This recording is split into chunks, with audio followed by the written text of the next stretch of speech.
بسم الله الرحمن الرحيم ونستغفره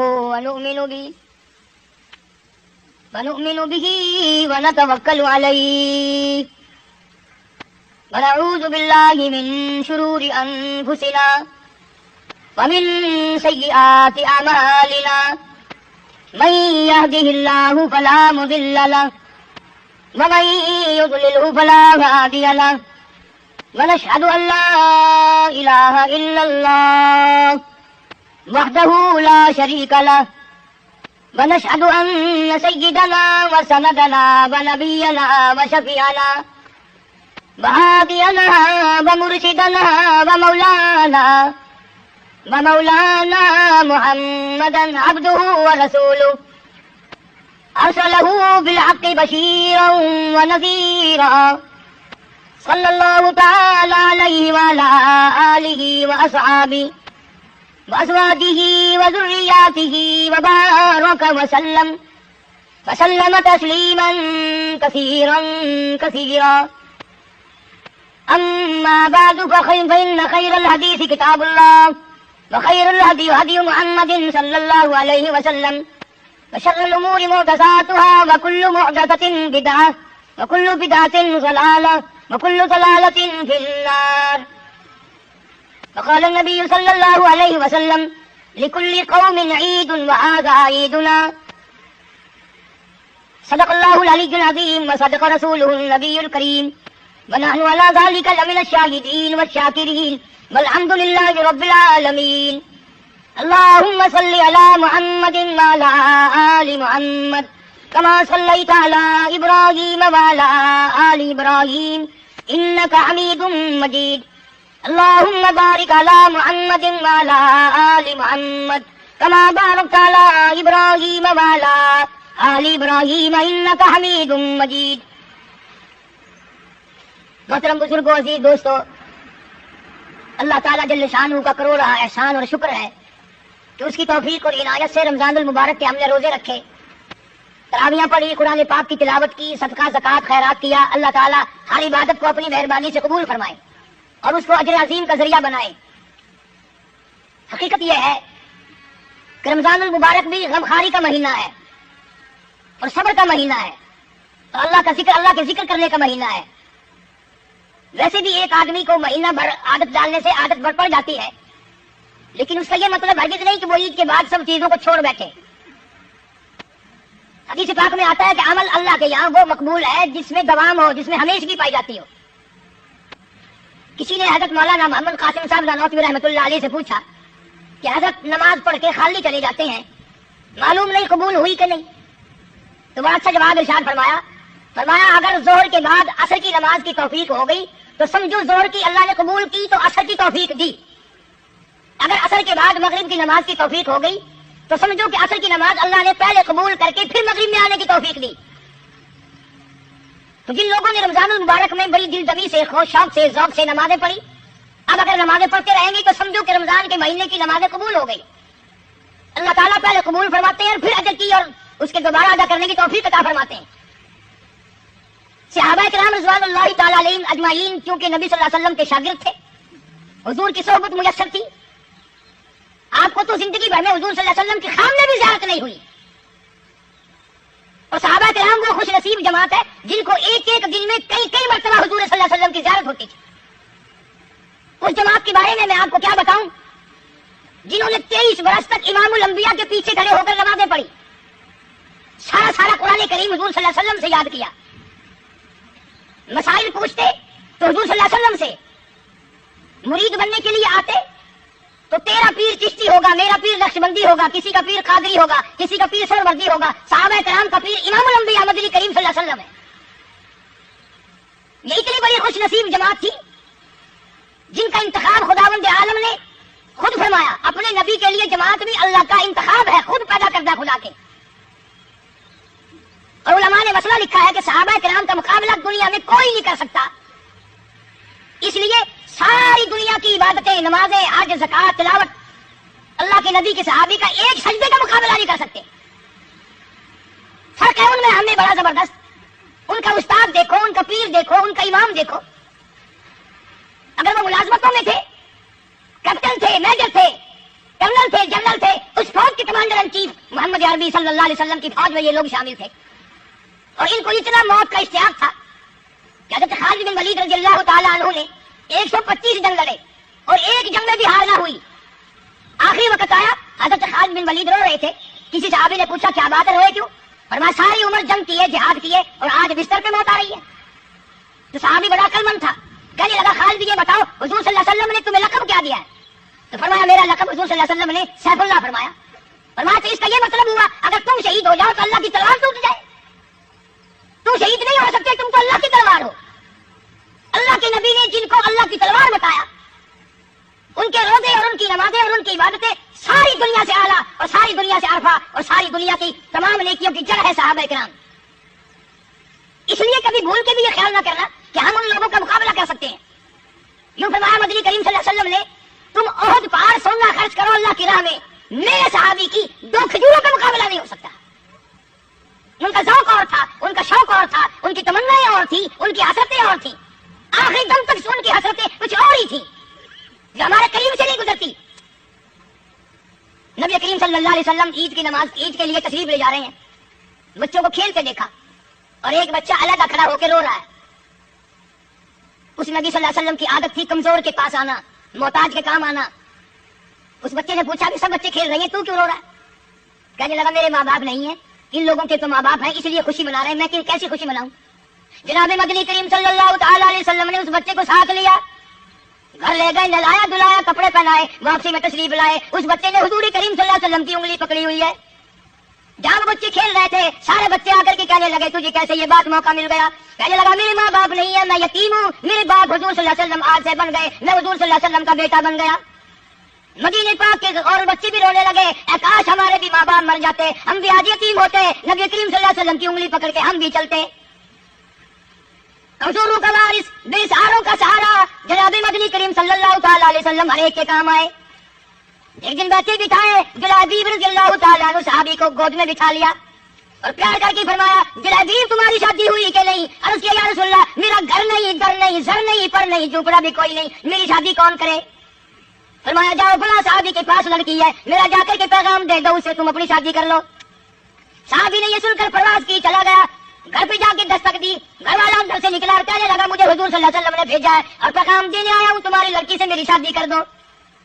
اس نے کہا تو غریب ہے، نادار ہے، مفلس ہے، میری حسینہ لڑکی ہے، تو ویسے بھی رنگ کا کالا، قد کا بھی چھوٹا ہے، کسی کرم کا بھی نہیں. اس کا باپ کا جواب سن کر کے لڑکی بول اٹھی اور کہنے لگی تو اس کے حسن کو نہ دیکھ، تو اس کی غریبی کو نہ دیکھ، تو اس کی ناداری اور مفلسی کو نہ دیکھ، تو اس کے بھیجنے والے کو دیکھ. تم جواب کیوں دیتے ہو؟ میں تیار ہوں شادی کے لیے. صحابی واپس آیا اور آ کر کے نبی کریم صلی اللہ علیہ وسلم کو حال دیا. فرمایا لڑکی نے ارادہ ظاہر کر دیا میری شادی ہونے کو ہے. یا نبی اللہ میرے پلے پائی پیسہ تو کوئی نہیں، دمڑا دمڑی ڈھیلا کوئی نہیں. فرمایا جا عثمان غنی سے 300 درہم قرض لے لے، تیرا قرض میں محمد رسول اللہ ادا کروں گا.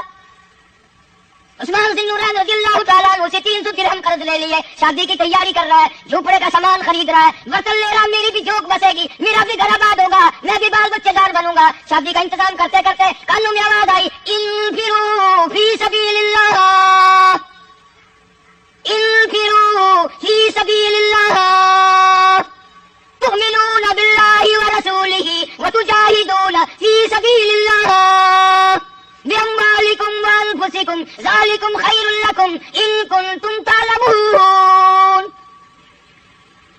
صحابی نے قرآن سنا، دکانداروں کے پاس گیا، برتن واپس لے لو، زیورات واپس لے لو، کپڑا اپنا واپس لے لو، مجھے اللہ نے بلایا ہے. اسلام نے کفر نے اسلام کو للکارا ہے. میں کلمہ بلند کرنے کے لیے، قرآن کا جھنڈا اونچا کرنے کے لیے میں شادی نہیں کرنا چاہتا.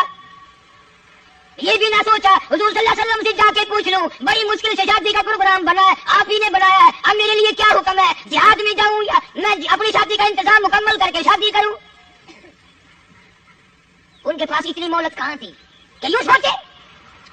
منتیں کی دکانداروں کی، اپنے برتن واپس لے لو، اپنا کپڑا واپس لے لو، اپنا سارا سامان واپس لے لو، مجھے قرآن نے بلایا، مجھے اسلام نے بلایا، کفر نے اسلام کو للکارا ہے. مجاہدین کے ساتھ ساتھ ہو کر کے چلا گیا. فرمایا فجرحت جرحا شدیدا، اگلی سب میں کھڑا ہو کے جنگ کیا. اتنے زخم آئے، شناخت نہیں ہوتی، پہچانا نہیں جاتا.